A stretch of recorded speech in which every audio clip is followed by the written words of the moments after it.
So by now you've had a little experience with piecewise functions and you've been given an equation and a domain and you went to graph the functions. Well, we're going to go in the reverse order. We're going to have a graph of a function and we're going to work backwards to write out the piecewise function. So think of it in two parts.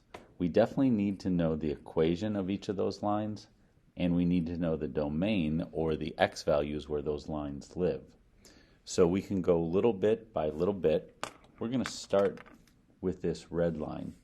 And by the way, it looks like the x value where we switch between the two lines is x equals 2. X equals 0, x equals 1, x equals 2. So I know the domain is going to switch over at x equals 2. And by the way, sometimes when you do a piecewise function, the two pieces will connect at their endpoints, and other times they will be separated. In this case, they're obviously separated. So for the red line, it looks like it's living in all the x values less than 2. So I can go ahead right away and say my domain is less than 2. And since it's an open circle, I don't need to include the 2. While I'm at it, then, that means my purple line lives at all x values greater than 2. And since it does include that point, it's greater than or equal to 2. So I've gotten the domain for these two graphs. Now I need to actually write the equation. So if I look at this red equation, I have a y-intercept of -2.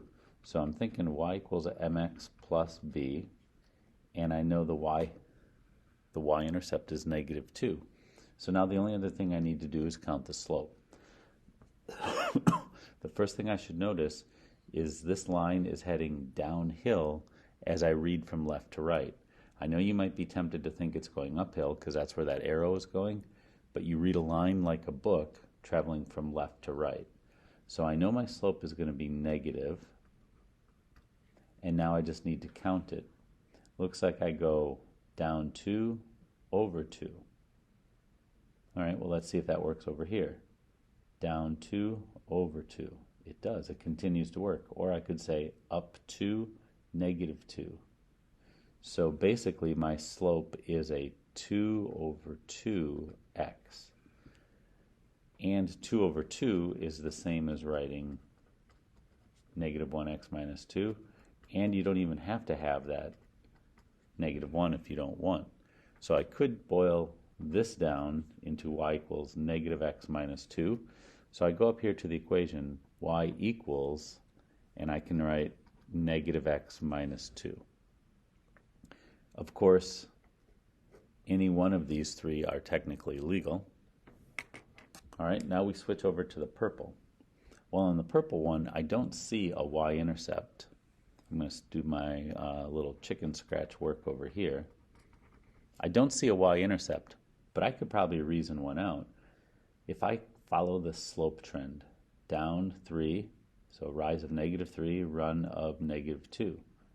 -3, -2. Oh, it would hit right there. -3, -2.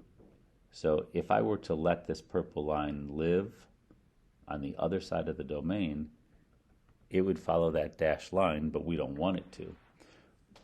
But at least we know if it did, the y-intercept would be -2. And this line is going uphill as I go left to right. So +3 for rise, +2 for run. So 3/2 x minus 2 for that. This is probably a little tougher for you going from the graph to writing the equation. My suggestion would be look at your domains first, and then after that, try to use y equals mx plus b to reason out what the graph would be. That's it, short and sweet.